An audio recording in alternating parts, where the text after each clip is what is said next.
What up, dudes? It's Gaz, and welcome back to another Warframe video. So I've been getting a lot of questions about how to farm Bile to basically remove and add Archon shards on frames. And I've also been noticing a lot of other content creators are pretty much having excuses like, no, I won't put Tau shards in this frame, even though I like this frame, because I don't have enough Bile. So we've got the best Bile farming strategy for Helm resources in 2025 today. Also going to be covering my new Mirage fashion too, because since we got these new ephemeras and all that, I have made a new fashion frame for Mirage, which I've been really enjoying. So let's hop right in. Before we do though, make sure you sub this channel to daily Warframe video uploads, and we'll have tons of new videos on the upcoming updates and coverage of the current update as well. So first things first, why do we need Bile in Warframe? Well, if you want to put on these Archon shards or remove them, and let's say you say, I don't really want this Power Shrink shard anymore, you can remove that Power Shrink shard.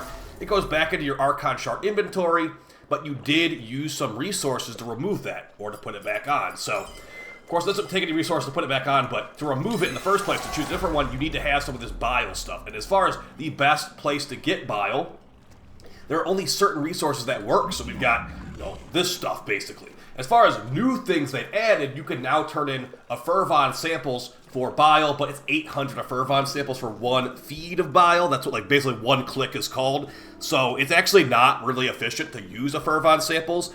I'm going to go ahead and show you the best one for me, to basically make it where I have infinite Bile, and that's going to be Void Gel Orbs. As you can see, it only takes 10 Void Gel Orbs to feed.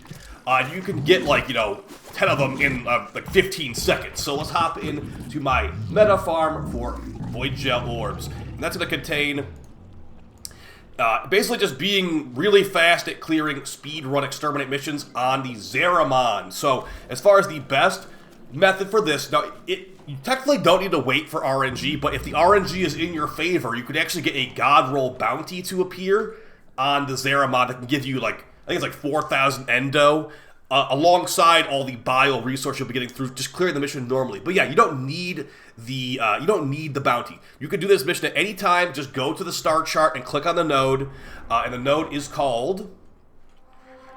They just call it Exterminate, but let's see what it's actually called. It's called Holoco Perimeter on the Zariman. So the thing about this one is that it drops those Void Gel Orbs from enemies and from the environment. So I'd recommend that if you're going to be farming it in this method, which I highly recommend, I literally have infinite Bile from doing this, you're going to want to bring AoE stuff. The reason you want to bring AoE stuff is not only will it let you clear the Exterminate fast because enemies die faster, but it lets you destroy the environmental resource boxes. And in those boxes, you can get these Void Gel Orbs for Bile. So as you see from a quick run, I got 60 of them, so 6 feeds of Bile in one mission. And of course, like I said, if it did have the bounty up, I could have gotten 4,000 Enda or an Aya alongside what I got, and not to mention also a bunch of rep for Zariman too. So yeah, preferably you'd wait for a really high level bounty. But yes, to put icing on the cake of how to get as much Bile as possible, I'd recommend you do this in the Steel Path. Not everyone realizes this, but the Steel Path actually has an increased drop rate for resources, alongside increased drop rate for mods too. So you basically, I'd recommend you do exactly what I do. Just go in there with AoE spam Mirage. Don't worry, we'll show all this stuff here in a second. And then as you go through, just literally destroy everything. Destroy everything, leave nothing alive, leave no box undestroyed. You could even maybe think about bringing Zaku here if you want to, but keep in mind that Zaku's not going to be able to destroy enemies from that far away. They'll destroy boxes from really far away, but you can't really spam rocket launcher pistols on Zaku as easily as Mirage. Technically, you can put out energized munitions, but yeah, that doesn't sound like a very Zaku thing to do. So as you run through the mission, you can go to these side rooms and destroy a bunch of objects. You don't need to, but it will give you bonus Void Gel over time. The big thing is you just want to basically kill every enemy, and if you see a big group of boxes, then destroy them with your rocket launcher as well. Okay, so we've talked about what to do for this. Let's talk about the builds I would recommend to you, and also maybe some squad synergies you could go for if you do want to do this in a squad, because it is technically viable in a squad as well. Okay, so as for every resource farm in Warframe, you should definitely have a resource booster active. You could have the blue one and the orange one, but for right now, I'd say just worry about the orange one. So resource drop amount booster, and I also got the resource drop chance booster. Like I said, you don't need it, but you could grab the blue one as well, the chance booster. Technically not necessarily needed for this. For our speed running through the missions, I've got Mirage with the Aphentis and the Icarius. With this combination of these two weapons, the Aphentis gives you a buff to reload speed, fire rate, ammo pool, and reduce recoil. If you get a kill while you're in the bubble of the Aphentis, you get to hold that buff for like half the mission. And the Icarius is an extremely spammable AoE pistol. With the Prime Fulmination mod, what is our AoE size on this? 11.23 explosion radius. If you don't have Prime Sure-Footed, don't worry. We'll also have a replacement for Prime Sure-Footed here too. But yeah, you just basically spam these, and then they're very spammable because of the Aphentis, and the Praetos also lets us move faster with the Sprint Slide buff and also the Parkour Velocity buff. No Incarnon form required. It does that stuff all the time. For our companion, it's not necessarily needed, but I've got a Chessa Kubrow to get extra loot for enemies' dead bodies. But the more important bot on the Chessa is going to be Resource Retriever. An 18% chance to double resource pickups. This will make it where you're getting even more bile from running through these missions. Now, as far as the build on Mirage, let's first start with the fashion frame, because this is definitely new. So I've got the Mirage Kuveil Jester skin and helmet, also the new Temple Animation, Noble Animation set.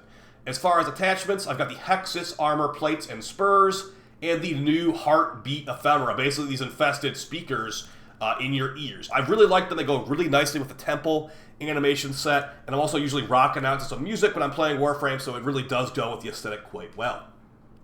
As far as the Syandana, I want a kind of low-profile one, so we've got the Rashantor Cult Syandana, which is, I believe, Nezha Deluxe or something like that. Don't quote me on that one. As far as sigils, I don't even know if I have any sigils on here. It looks like I don't. But, reminder, sigils are not needed for Syndicate Rep in 2025. And you can also toggle the Prime details if you'd like this more, like that more. I like having, this more, personally. So, okay, now that we've moved past that, let's go on to the build for Mirage, if you want to just run through these. Now, Omniforma has made these builds a little bit better. To put it in perspective, before I had like an unranked Total Eclipse, but now that we have Omniforma, I can put on a max rank Total Eclipse. It does not mess with my RB build or anything like that. All my builds are basically fine with that Omniforma now. But yeah, you could run a higher rank combat one if you want to trigger Arcane Avenger. You were less worried about your HP getting drained. But yeah, now that we have Omniforma, I can run a rank 1 version of this. Only take 2 HP damage per kill. Now, I do have Prime Sure-Footed on here, and people have been asking me, how do you replace Prime Sure-Footed on your Mirage build? I'm going to go ahead and show you right now. The easiest way to do it is you would go to your focus tree, and you'd switch from Vazarin focus tree or whatever you were running to Unairu focus tree. The poise ability on Unairu is basically Prime Sure-Footed. Gain immunity to slows, staggers, and knockdowns for 40 seconds after transfer between Warframe and Operator. You just basically go to your Operator, go back to your frame, and you have Prime Sure-Footed for the next 40 seconds. That's great. If you don't have the Operator focus tree stuff, we can also give you a budget alternative that requires normal Sure-Footed. So this build has let you spam rocket launchers quite well with the Energized Munitions ability. But yeah, if you want to not get knocked over, go ahead and get normal Sure-Footed, put that in the Excellus slot. And then you want to get another mod that has knocked and recover, because Sure-Footed normal is 60% and Prime Sure-Footed is 100%. So we want to get to that 100% amount. So just search knockdown, and you'll have some options to go for. So we want to get another 40%. So Constitution is not going to give you knockdown recovery. It gives you faster knockdown recovery. It does not give you knockdown resistance. So this one here, Fortitude, is perfect. You can go ahead and just slap that on whatever mod slot you prefer. You could maybe go for Total Eclipse, take that off. I suppose it's not really ideal because these do buff your illusions. But you could just totally do that, and this build will work exactly the same, but maybe a little bit weaker illusions because they won't have Total Eclipse anymore. So yeah, that's how you can replace that. There's other ways to do it too. Like, I'm sure there's a knockdown recovery mod here you could run as well. Like maybe you could run Power Drift and just, say like 10% of the time I get knocked over. I'm okay with that. But either way, guys, if you have Prime Sure-Footed or Unairu, that's gonna be the best way to do that. Avenger and Agility make us even faster running through these missions. And our energy economy is covered by Equilibrium mod. For the Aphentis, the build does not actually matter. The only thing that matters is you have to actually get this from Call's Garrison, which is pretty annoying. So the big thing here is that we throw in that bubble, and then we can actually get those big buffs. So fire rate and reload speed is all you really need to have here. Amalgam Serration for increased sprint speed is nice, too, if you have that, but again, not really needed. Moving on to the thing that I highly recommend is the Icarius Prime. They are a lot of Prime parts to build, but they are definitely the most AoE spammable pistol in all of Warframe. These do fire... they also have increased reload speed while sprinting. Forgot about that. But the big thing here is going to be just the AoE size. Like I showed, 11.23 meters with fulmination. We could cover an entire room in one rocket launcher shot. The Riven is just a Toxin mod, so if you don't have a Riven with Toxin, which I would recommend, you just go ahead and put Pistol Pestilence or Pathogen Rounds in that slot. It's the exact same thing, just less crit. Now, the big thing here is, like I said, is the AoE size, but we've also got it where we are going to be able to change our elements on the fly. So the Azera switches between Grineer and Corpus really like every couple of hours. So if you're fighting against Grineer, Corrosive Heat. If you're fighting against Corpus, just switch these mods around for Gas Electric. This also works on Tech Rot and Scaldra too, technically. So yeah, great stuff there. As far as alternatives to the Icarius, there isn't really the greatest alternatives to it. You could maybe try the Spore Lacer, but no, the Icarius is the king of AoE pistols, and I highly recommend it, especially with that Energized Predictability, that you don't have to reload as much. For the Praetos, you don't need to build on it, just make sure you have these Incarnon perks. Praetos will be not used at all at any point, basically. And yeah, guys, that's going to be basically it for the Bile farming video. No more excuses. You can remove your shards and put them back on or off whenever you want to. So I highly recommend that you give this method a shot. If you have other methods that you prefer, let me know about them in the comments down below. I'd say my other favorite is probably doing Void missions, because Argon Crystals are decent too. Sadly, when DE added, like, you know, Entrati resources and Hex resources for Bile, the numbers they chose were a little bit, I wouldn't say improper, maybe a little bit inflated. How about that? Inflated numbers compared to what your average Joe player has. So yeah, your options are really limited for Bile, and that is the only resource you really need to remove shards to. So if we get some crazy Fervon sample farm in the future, maybe that could replace this. But as it stands right now, you're getting like 6 feeds of Bile in like, you know, under 3 minutes if you're really trying. That's pretty much the best you can get in the entire game. And of course, like if you have a bounty, you're getting, you know, Aya and stuff too alongside it, so it's really, really nice. So I'll see you guys on stream in another video very soon. Hope you found it fun and helpful, and yeah, let me know if you have any ideas for videos you want to see in the comments down below. Take it easy, guys. Peace!